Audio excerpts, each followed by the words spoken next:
Millet Marvels, changing the way world eats by Tenali Double Horse.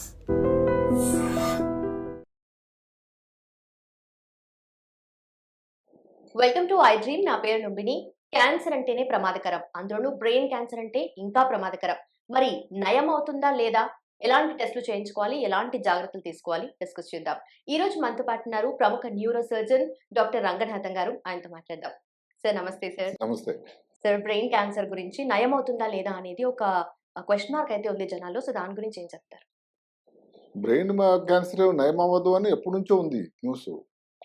నేను ఇప్పటికి 43 సంవత్సరాలు neuro surgery అనుభవంతో వందలాది బ్రెయిన్ క్యాన్సర్కి ఆపరేషన్ చేసి, అసలు నా ప్రకారం చాలా బాధాకరమైన సమస్య. ఎందుకంటే ఆపరేషన్ చేసే ముందే కొంతవరకు సిటీ స్కాన్లో కానీ ఎంఆర్ఐలో కానీ ప్రాబ్లం ఉందని చెప్పడం, క్యాన్సర్ కావచ్చు అని చెప్పడం, అక్కడ నుంచి కుటుంబ సభ్యులందరికీ గుండె గుబేలు అనిపిస్తుంది. ఎట్టి పరిస్థితిలో సంతోషకరమైన మాట కాదు. ఆపరేషన్ బ్రహ్మాండంగా అయిపోయింది, ఆపరేషన్ బాగా అయిపోతుంది. తర్వాత రిపోర్ట్ వస్తుంది, రిపోర్ట్ అదేనండి అనుకున్నది క్యాన్సర్ అండి, ఇంకా డబుల్ వ్యామి. తర్వాత రేడియేషన్ ఇస్తారు, ఏదో ఆశ, తర్వాతకి కీమోథెరపీ ఇస్తారు. ఇవన్నీ జరిగి కూడా మళ్ళీ 6 మాసాల తర్వాత కానీ ట్యూమర్ వస్తే ఎట్లా ఉంటుంది? ఎంత బాధాకరం.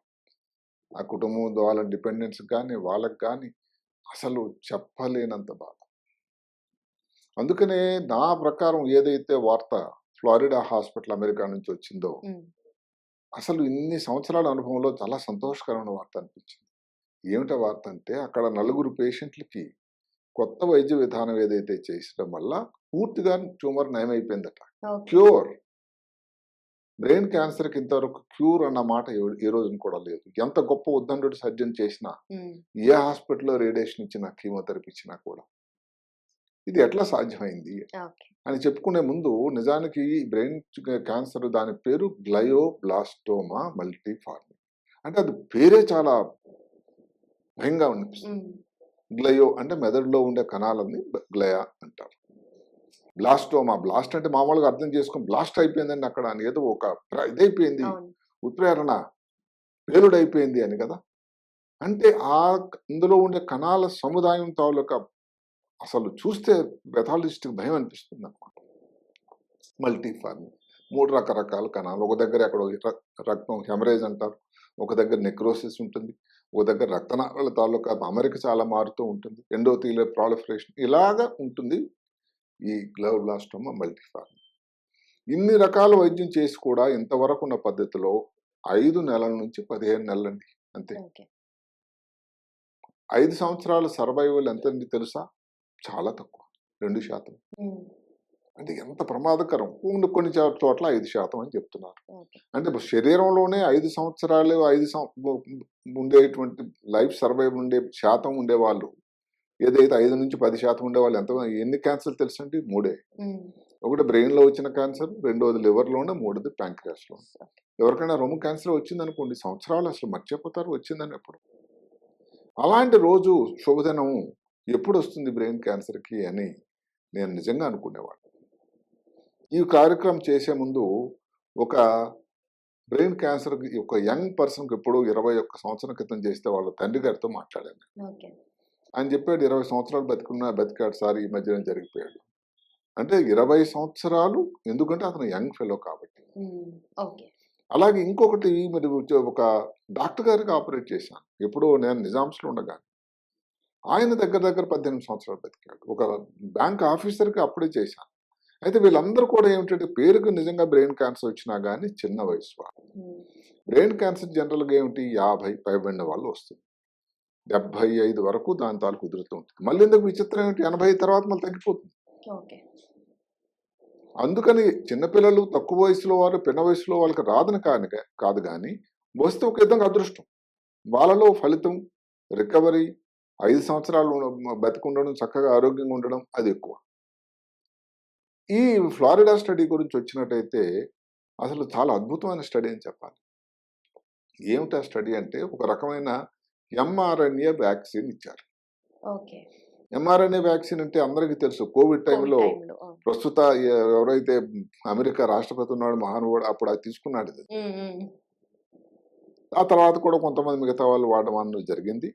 ఆ వ్యాక్సిన్ ఇవ్వడం జరిగింది. వ్యాక్సిన్ ఇచ్చిన తర్వాత ఒక రకం మందు ఇచ్చారు.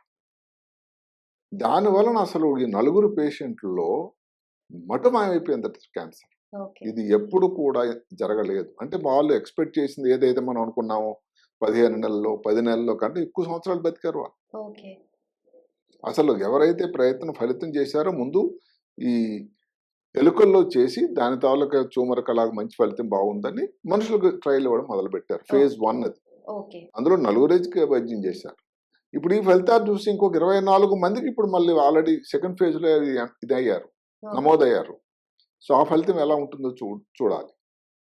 ఇది చాలా ఇంట్రెస్టింగ్గా నాకు కూడా అనిపించింది. చాలా సైంటిఫిక్గా కూడా ఉంది.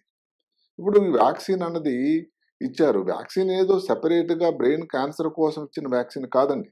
ఓకే. మామూలుగా ఇచ్చినటువంటి ఏదైతే వ్యాక్సినే అంటే ఇమ్యూనో వ్యవస్థ, శరీరంలో ఏదైతే ఉంటుందో ఇమ్యూనో వ్యవస్థ, దానిని ఇమ్యూన్ సిస్టమ్ అంటాం, రోగ నిరోధక వ్యవస్థ, దానిని ఉత్ప్రేరకం చేయడం, స్టిమ్యులేట్ చేయడం ఫస్ట్ స్టెప్. అంటే ఏమిటి, ఇప్పుడు ప్రధానమంత్రి వస్తున్నారు, ప్రెసిడెంట్ వస్తున్నారు, ముందు వాళ్ళ సెక్యూరిటీ వాళ్ళంతా వచ్చి అంతా రెడీ చేస్తారు, అంతా బాగుంది, సన్నద్ధం చేస్తారు. అలా ప్రైమింగ్ అప్ అంటాం. అంటే ఇమ్యూనో వ్యవస్థను సన్నిద్ధం చేస్తుంది ఈ వ్యాక్సిన్. ఇప్పుడు కోవిడ్ వ్యాక్సిన్కి దీనికి తేడా మీరు అడగండి. కోవిడ్ వ్యాక్సిన్ అంటే అక్కడ ఉండే ప్రోటీన్ని అది వెళ్ళి అటాక్ చేసింది, అది దాని ఫలితం అప్పుడు బాగుంది. ఈ వ్యాక్సిన్ అలా కాదు, అసలు ప్రోటీన్ అటాకే చేయటం లేదండి, సరిగదా ఆ వ్యవస్థను స్టిమ్యులేట్ చేస్తుంది. ఎప్పుడైతే ఇలా సన్నద్ధం చేసి వ్యాక్సిన్ కానీ ఇమ్యూనో సిస్టమ్ ఉంటే అప్పుడు ఒక మందు బయట ఇంకో వెళ్తుంది. బట్ సార్, క్యాన్సర్ అంటే ఇప్పుడు ట్రీట్ చేస్తారు కదా, మళ్ళీ రిపీట్ అవుతుంది కదా, ట్యూమర్ మళ్ళీ డెవలప్ అయ్యే ఛాన్సెస్ ఉంటాయి కదా, సో ఆ ఛాన్స్ కూడా లేదంటారా? ఇది అదే మామూలుగా ఏంటంటే వచ్చిన ట్యూమర్ వచ్చినంత మాత్రాన్ని సర్జరీ చేయకుండా అది చేయటం కాదు, తర్వాత రాకుండా ఉండడానికి చర్యలు. ఇప్పుడు మీరు మంచి ప్రశ్న అడిగారు. ఇంతవరకు ఇప్పుడు ఈ క్యాన్సర్ బ్రెయిన్ క్యాన్సర్ వచ్చింది అనుకోండి, ఏంటి వైద్యం ఉంది? సర్జరీ. ఇందా చెప్పాను, సర్జరీ చేసి ఎంత పెద్దదైనా కానీ ఎంతవరకు తీయగలేదు అంతవరకు తీయాలి అని ఒక శాస్త్రం. తర్వాత దానికి బయాప్సీ రిపోర్ట్ పంపించిన, బయాప్సీని బట్టి దానికి రేడియేషన్ ఉంటుంది. మేము మామూలుగా పాతకాలంలో ఏం చెప్పేవాళ్ళంటే 80 నుంచి 85% సర్జరీ చేయడం వల్ల ఫలితం ఉంటుంది, మిగతా 15-20% రేడియేషన్ అండి. సో రేడియేషన్ ఇచ్చేవాళ్ళు. ఆ తర్వాత కీమోథెరపీ అని ఒకటి వచ్చింది, టెమోజోలమైడ్ అని ఒక మందు. ఎలాగ సైన్స్ మారుతుంది, నిరంతర ప్రవాహం. అలాగే ఇప్పుడు దానికోసం ఇమ్యూనోథెరపీ అని వచ్చింది. ఇవన్నీ చేస్తూనే ఉన్నారు. ఈ దీనిలో ఏమిటంటే మిగతా ఇమ్యూనోథెరపీ దాంట్లకి ఇంతకుముందు ఇచ్చారా లేదా డాక్టర్ గారు మీరు అడగవచ్చు, ఇస్తున్నారు. ఎలా ఇమ్యూనోథెరపీ పాతది? శరీరంలో ఉండే రకరకాల క్యాన్సర్కి సంబంధించిన ప్రోటీన్లకి దాని మీద పనిచేసేటువంటి ఒక పద్ధతి లేదు. ఆ ఒక్క పేషెంట్కి ట్యూమర్కి ఆ కెనాలని ఏదో ల్యాబ్లో చేసి దానికి వ్యాక్సిన్ తయారు చేసి ఇచ్చే పద్ధతి ఇంతవరకు జరుగుతూ ఉంది. దానివల్ల అంత గొప్ప గణనీయమైన ఫలితాలు లేవు. ఇక్కడ చేసింది ఏంటంటే 2 స్టెప్, దాన్నే 1, 2 పంచ్. పంచ్ అంటే పిడిగుద్దులు, గుద్దడం అనమాట. ట్యూమర్ని నిజంగా అలా గుద్దుపడేశారు. సో మొదటి స్టెప్లో మనం ఏదైతే చెప్పుకున్నాం, వ్యాక్సిన్ ఇవ్వడం వల్ల ఇమ్యూనో వ్యవస్థని సన్నద్ధం చేస్తూ ఉంటుంది. అంతేకాదు, అంతవరకు సుప్తావస్థలో ఉండేటువంటి ఇమ్యూనో వ్యవస్థ, చల్లగా ఐస్ కోల్డ్గా ఉన్నటువంటి వ్యవస్థ ఈ వ్యాక్సిన్ ఇవ్వడం వల్ల స్టిమ్యులేట్ అవుతుంది. అంటే రెడ్ హాట్ అయిపోతుందట, ఎప్పుడు ఎవరు వస్తారు కొట్లాడాలన్నట్టు. ఆ టైంలో ప్రవేశిస్తుంది ఒక మందు, దాని పేరు ఇమ్యూన్ గేట్ ఇన్హిబిటర్ అని ఒకటి ఉంది. అంటే ఇమ్యూనో సిస్టంలోనే కొన్ని రకాల బ్రేకులు ఉన్నాయి. ఆ బ్రేకుల వల్ల దానికి ఫలితం అంతా రావటం లేదు. దానిని ఇన్హిబిషన్ అంటే దాన్ని ప్రివెంట్ చేయాలి. చూసారా, ఆ మందులు ఇప్పుడు ప్రపంచంలో చాలా రకాల మందులు ఉన్నాయి. అంటే జరిగింది ఏమిటి, ఒకసారి కానీ ఇమ్యూన్ సిస్టమ్ బ్రేక్స్ తాలూకు ఇన్హిబిటర్స్ కానీ మనం ఇస్తే ఆల్రెడీ రెడీగా ఉంది ఇమ్యూన్ సిస్టమ్. దాని ఉన్న బ్రేకులను తీసేసి ఈ ట్యూమర్ పనిచేయడానికి టక్కుని పిడిగుద్దు వేలకు అసలు కణాలు కనిపించకుండా మొట్టమాయిపోయినట్టు చేయగలిగిన సామర్థ్యం ఈ రెండు కలిపి చేయటం వల్ల వచ్చింది. అందుకని వాళ్ళు ఏం చెప్పారంటే ది 1-2 పంచ్. సో ఈ మందు ఇవ్వడం వల్ల అంత ఫలితం ఉంది. అంటే రెండు కలిపి పనిచేయటం వల్ల, ఒక్క వ్యాక్సిన్ వల్ల పనిచేయటం లేదు. ఒక్క వ్యాక్సిన్ మందులో డైరెక్ట్గా ఆ పేషెంట్కి ఇవ్వడంలో ఉపయోగం లేదు. ఈ వ్యాక్సిన్ అందరూ మామూలుగా సర్వసాధారణంగా ఇచ్చేటువంటి ఇమ్యూనో వ్యవస్థను పెంచడానికి ఇచ్చేటువంటి వ్యాక్సిన్ ఇమ్యూనో వ్యవస్థను దానిని పెంపొందించి సన్నద్ధం చేసి నెక్స్ట్ అటాక్ కోసం రెడీ అనమాట. క్రికెట్ లో మీరు చూస్తూ ఉంటే కొంతసార్లు ఈ ఫీల్డింగ్ చేస్తూ ఉంటే ఒకసారి బౌండరీ లైన్కి వెళ్ళిపోతే ఫీల్డర్ అక్కడ నుంచి డైరెక్ట్ గా త్రో చేయడు, ఓకే. ఇంకోళ్ళకి ఇచ్చి ఇంకోళ్ళు అక్కడ నుంచి చేస్తారు. అంటే ఇద్దరు కలిపి సైనర్జిస్టిక్ యాక్షన్ అన్నమాట. అలాంటి పనితనమే ఈ రెండు పని చేసి నలుగురిలో అసలు ట్యూమర్ వాళ్ళు ఎక్స్పెక్ట్ చేసినంత కాలం కంట ఎక్కువ కాలం అసలు హ్యాపీగా ఉన్నారు వాళ్ళు. సరిగదా ట్యూమర్ తాలూకా ట్రేసెస్ కనబడలేదు. ఓకే.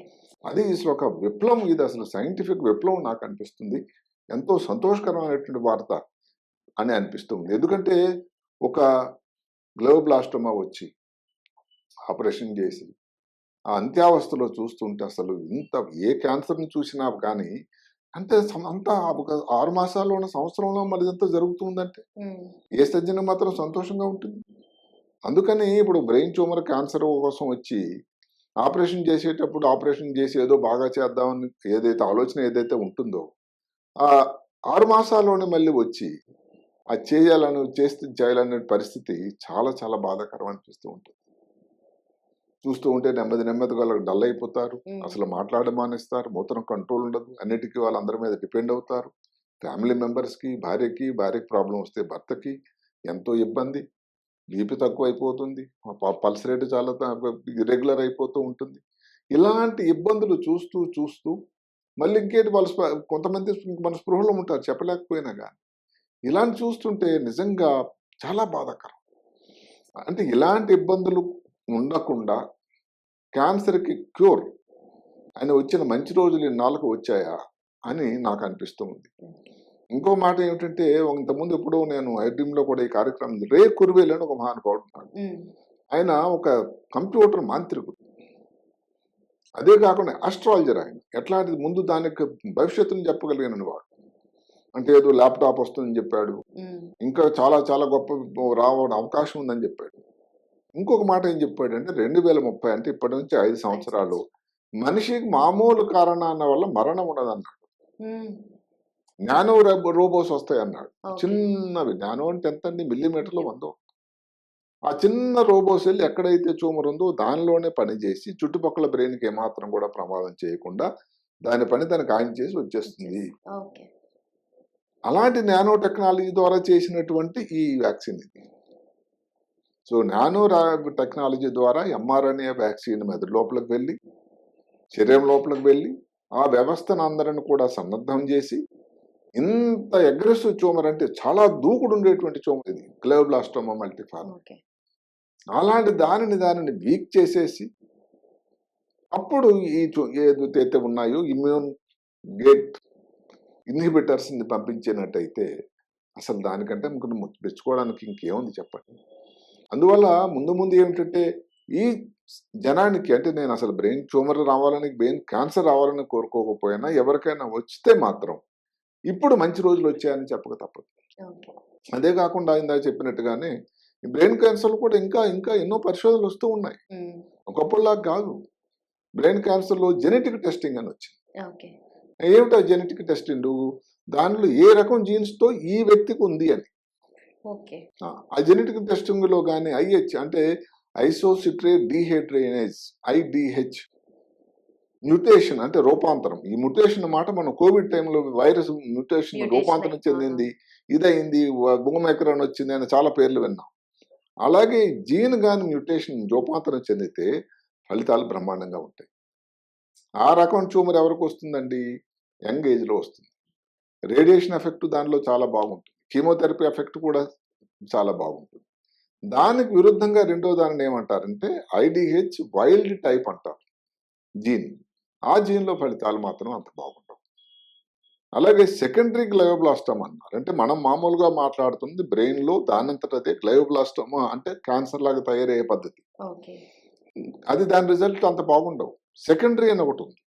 సెకండరీ అంటే ఏమిటి? అందులోపల మామూలు గ్లయోమా అంటే గ్లయల్ కళ నుంచి వచ్చిన ట్యూమరే, అంత ప్రమాదం కాకుండా సింపుల్ గ్లయోమా గ్రేడ్ 1, 2 ఉండి కొన్ని కారణాంతరాల వల్ల ట్యూమర్ క్యాన్సర్ అయితే వాటి రిజల్ట్స్ బాగుంటాయట. అంటే దాన్ని సెకండరీ గ్లయోబ్లాస్టోమా అంటారు, ప్రైమరీ కాదు. ప్రైమరీ అంటే మెదడు లోపల తయారైన ట్యూమరే ఇలాంటి ఇబ్బంది ఉండే ట్యూమర్. అందువల్ల ఇలాగ సైన్స్ మారుతా ఉంది ఇప్పుడు. దానికి తోడు కీమోథెరపీ డ్రగ్స్ కూడా బాగానే వచ్చాయి. కానీ అన్నిటికంటే ముఖ్యమైనది మాత్రం వ్యాక్సిను, ఈ ఏవైతే ఉన్నాయో గేట్ ఇన్హిబిటర్స్ ఏవైతే ఉన్నాయో అవి చాలా చాలా ఉపయోగకరమైన పద్ధతి కాబోతుంది. అన్నిటికంటే అసలు విప్లవాత్మకమైన మార్పులు రాబోతున్నాయని నేను నమ్ముతూ ఉన్నాను. ఎందుకంటే ఇప్పుడు మాటకి ఇందాక చెప్పినట్టుగా నా 20 సంవత్సరాలు బతికిన నా యువకుడు అప్పటికే కానీ ఈ పద్ధతిగా ఉంటే ఇంకొక 20 సంవత్సరాలు బతికేవాడేమో. ఆ కుటుంబానికి ఎంత ముఖ్యం. నాన్నగారితో మాట్లాడితే డాక్టర్ గారు ఎంతో గుర్తుపెట్టుకుని మీరు ఫోన్ చేశారని సంతోషపడ్డా. మహబూబ్నగర్ ఫోన్ చేశాను తెల్లవారి. సో అట్లా అంటే అన్ని సంవత్సరాలు నాకున్న అనుభవంతో కూడా ఒక బ్రెయిన్ క్యాన్సర్ వచ్చిన వ్యక్తులు బతకడం అన్నది జరగలేదు. వాళ్ళకి స్టోరీ చెప్తారు. వచ్చి ఇబ్బంది కూడా వాళ్ళ ఫైటర్స్ వాళ్ళందరూ కూడా తెలుసు. వాళ్ళకు కూడా ఎక్కువ మందికి క్యాన్సర్ అని దేనికి నిశ్చయంగా ఉంటారు. నేను చేయగలను, నేను ఇంకా కొన్నాళ్ళు హ్యాపీగా ఉంటాను. ఆ డాక్టర్ ఎవరైతే ఉన్నాడు కొన్నాళ్ళు ఆయన ప్రాక్టీస్ చేశాడు. ఈ బ్యాంక్ ఆఫీసర్ ఎవరైతే ఉన్న తర్వాత వాళ్ళు మర్చిపోయాడు ఆపరేషన్ అయిందని. ఇంకా బ్యాంక్కి వెళ్ళి ఉద్యోగం చేయడం మొదలుపెట్టాడు. ఆ తర్వాత సరే మళ్ళీ వచ్చింది. అక్కడే ప్రాబ్లం. క్యాన్సర్ అన్నది, అందులో బ్రెయిన్ క్యాన్సర్ అనేది 100% క్యూర్ అంటూ లేదు కాబట్టి ఇలాంటి ఇబ్బందులు. ఇప్పుడు ఈ క్యూర్ మాట నయం పూర్తిగా చేయలేనటువంటి మాట వచ్చిన తర్వాత ఇంకా మంచి రోజులు వచ్చాయని మనం చెప్పక తప్పదు. ఆ మాట వింటుంటేనే చాలా సంతోషకరంగా నాకు కూడా చాలా సంతోషం. ఎందుకంటే ఆపరేషన్ చేయడం అనేది సర్జన్ గా నా ఆలోచన ఎలా ఉంటుందంటే, ఒకటి వారికి ఉపయోగం చేయాలి, నయం చేయాలి. ఇప్పుడు ఇదే కానీ నాన్ క్యాన్సర్ ట్యూమర్స్ ఉన్నాయి చాలా. క్యాన్సర్ కానీ బ్రెయిన్ లో ఇవి చాలా ఉన్నాయి. పిచ్యూటరీ ట్యూమర్ అని ఉంటుంది, మెనింజోమా అని ఉంటుంది, సిపి యాంగిల్ ఎకోస్ట్ న్యూరోమా అని ఉంటుంది, ఈ ఎపెండమోమా అని ఉంటుంది, లేకపోతే ఇంకా చాలా ట్యూమర్స్ ఉన్నాయి. కానివి అవి చేస్తే 100% మంచి ఫలితాలు ఉన్నాయి. ఈ క్యాన్సర్ గ్లయోబ్లాస్టోమా కూడా శరీరంలో ఉండే మిగతా క్యాన్సర్తో చూసుకుంటే 2% క్యాన్సర్. ఇది 2%. మిగతా ఇంకా అందరూ అనుకుంటా బ్రెయిన్ లో వచ్చిన వాళ్ళ క్యాన్సర్ అనేది. ఇది ఒక అపోహ. బ్రెయిన్ లో వచ్చిన ట్యూమర్స్ అన్ని క్యాన్సర్ కావండి. ఇవి గ్లయోబ్లాస్టోమా అన్నది ఒక రకమైన క్యాన్సరు. దానికి ఇంతవరకు లేనటువంటి క్యూర్, నయము, పూర్తిగా సర్వ నిర్మూలన అనేటువంటి మాట లేనిది ఇప్పుడు వచ్చింది. కాబట్టి ఇంకొకసారి నలుగురికి అయినప్పుడు ఇంకో 100 మంది కావడానికి ఏముంది.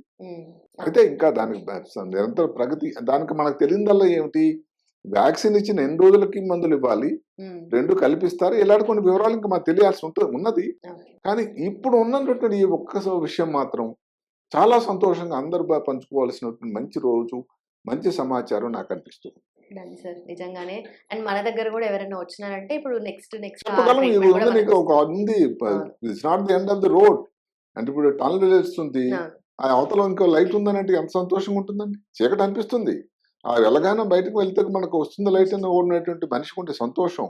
అంటే నాకు ఎవరికైనా ఈ ట్యూమర్ రావాలని కోరుకోకపోయినా వచ్చినా కూడా రేడియేషన్, కీమోథెరపీ కాకుండా అబ్బాయి ఇంకొక పద్ధతి ఉంది, ఆ పద్ధతి నువ్వు ప్రయత్నించగలిగితే ఇంకా బాగుందని అంటే, ఈ రోజున ఉన్నటువంటి ఆర్థిక వ్యవస్థలో భారతదేశం తాలూకా పరిస్థితి 3వ నంబర్లో ఉంది. ఎంతమంది ఫ్లోరిడా వెళ్ళి చేయించుకోలేరు చెప్పండి.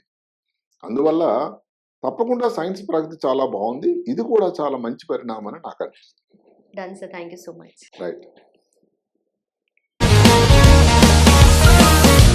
Sir, one life lesson what medicine has taught you. Whatever you can do without expecting.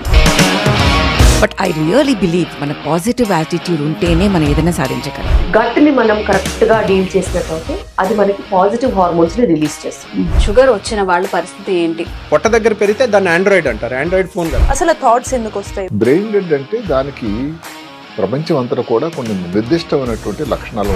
మానసికంగా ధైర్యంగా ఉంటే క్యాన్సర్ జయించవచ్చు. You are a doctor for a cause sir, అంతే. వాళ్ళకి వచ్చిన ఆదాయం కాకుండా ఫ్రీ సర్వీస్ ఎంతమందికో చేస్తుంది.